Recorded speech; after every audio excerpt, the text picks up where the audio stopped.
अच्छे कर्म तो करने में कई वर्ष लग जाते हैं हमारा, लेकिन गलत कार्य देखने के साथ साथ सोचते हैं अरे वो गलत कर रहा है, उससे तो कुछ हो नहीं रहा, हम क्यों ना करें।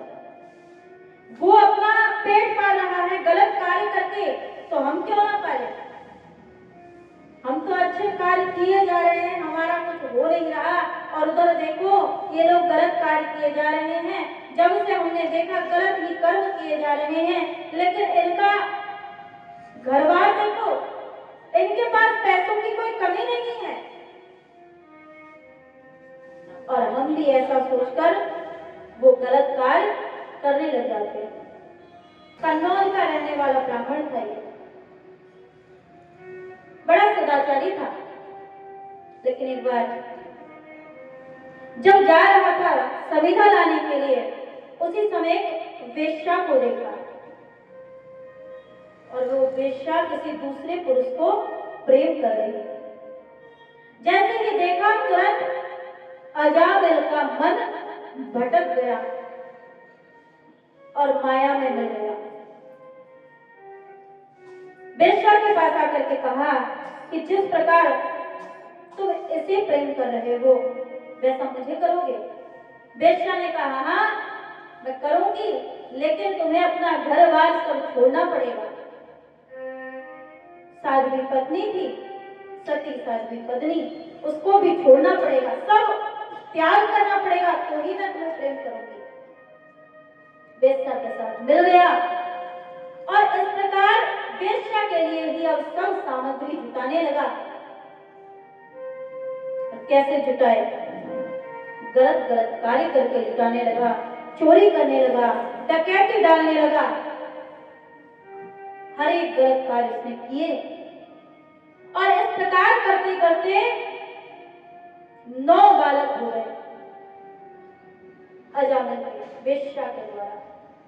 भगवान को भी सहन नहीं हुआ कि कहां तो ये पहले मेरा भक्त था और आज भटक गया है रास्ता। लेकिन एक दिन तो भगवान का माला किया ही था, इसलिए भगवान ने संतों को भेज दिया। एक बार कुछ संत जा रहे थे, संतों ने गांव में किसी से पूछ लिया कि भैया हम भोजन करना चाहते हैं, कहीं ऐसी जगह बता दो जहां पर हम भोजन कर सकें। सबने कहा कि अरे ये इन संतों का तो कोई काम है ही नहीं, कटोरा लेके हर जगह मांगते फिरते हैं, इनको ऐसी जगह बताएंगे कि मार करके बुलाएंगे। अजामिल का घर बता दिया कि अरे आप लोगों को पता नहीं है, अजामिल नामक एक ब्राह्मण है, बड़ा सदाचारी, बड़ा ब्राह्मण भक्त, बड़ा संत भक्त, वहां पर चले जाओ, भरपेट भोजन भी कराएंगे, बढ़िया दक्षिणा देंगे, वहां पर चले जाओ। संत लोग आए, वेश्या से कहा, क्योंकि अजामिल तो था नहीं, वेश्या से कहा मां भिक्षा दो, राधेश्याम मैया भिक्षा दो। अब इसके नेत्र से भी अश्रु छलक पड़े, वेश्या के नेत्र भी छलक पड़े कि हे भगवान मैंने कितने गलत कार्य किए हैं और आज संत मेरे घर पधारे हैं, लेकिन मैं संतों को ऐसे भेज नहीं सकती। कच्ची सामग्री दे दी कि मैं बना तो नहीं सकती, आप यहाँ पर बनाकर पाइए और ठाकुर जी को भोग लगाइए। बताया नहीं कि मैं वेश्या हूं। संतों ने वहीं पर बनाया, पाया और जो प्रसादी था वेश्या को दे दिया। वेश्या से कहा कि मां अब हमें दक्षिणा देकर विदा करो। तभी आया अजामिल, अजामिल आकर के कहता है अरे हमारे घर का भोजन खा रहे हो, ये सबसे बड़ी दक्षिणा कि मैंने तुम्हारा कुछ लूटपाट नहीं लिया, झोला झपट्टा मैंने लूट नहीं लिया, ये सबसे बड़ी दक्षिणा है। वेश्या ने कहा कि महाराज आप क्षमा कर दीजिए, मैं वेश्या हूं और मेरा पति जो है ना महान डाकू है, आपको जो मिल गया आप वो लेकर के चले जाओ। संतों ने कहा हमें धन नहीं चाहिए, अरे तुम्हारे घर का अन्न खाया है, एक काम कर देना। क्या? बोले तुम तो गर्भवती हो ना। अजामिल बोला गर्भवती मेरी पत्नी है, तुम्हारा क्या है?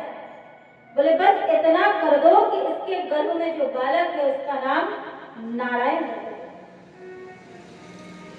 अजामिल ने कहा कि मैं भले ही कोई भी नाम रखूं, तुम्हें क्या, मैं नहीं रखूंगा नारायण।